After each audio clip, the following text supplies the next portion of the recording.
আমি এতদিনে একটা জিনিস বুঝলাম, মানুষ কোনো কিছুতেই খুশি নয়।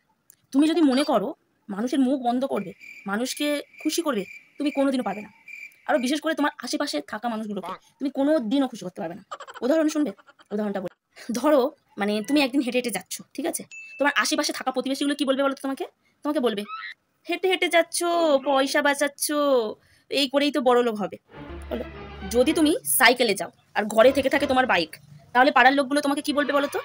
সাইকেলে করে যাচ্ছ, বাইক বের করছো না, বাইক বের করলে তো তেল খরচা হবে, ওই করে করেই তুমি বড়লোক হবে, তাই না? যদি তুমি সাইকেলও রেখে দিয়ে এবারে তুমি মনে করো বাইকে করে যাবে, লোকের মুখ বন্ধ হবে, সেটি হচ্ছে না। তুমি যেই বাইক নিয়ে বেরোবে তখন কি বলবে বলো তো? ওই দেখো বড় লোকের চাল্লি মারবে দেখাবে বলে বাইকটা নিয়ে বেরিয়েছে। তাহলে কি বুঝলে? কি বুঝলে? তুমি যদি মনে করো যে তুমি মানুষের মুখ বন্ধ করবে, কোনোদিনও পারবে না। কেন বলো তো? তুমি যেটাই করবে সেটাই তার উল্টো ওরা কি করেছে তোমার মানে কথা শোনাবে, তুমি বুঝতে পারবে। তুমি যাই করো, তুমি আশেপাশে থাকা মানুষগুলোর মুখ বন্ধ করবে।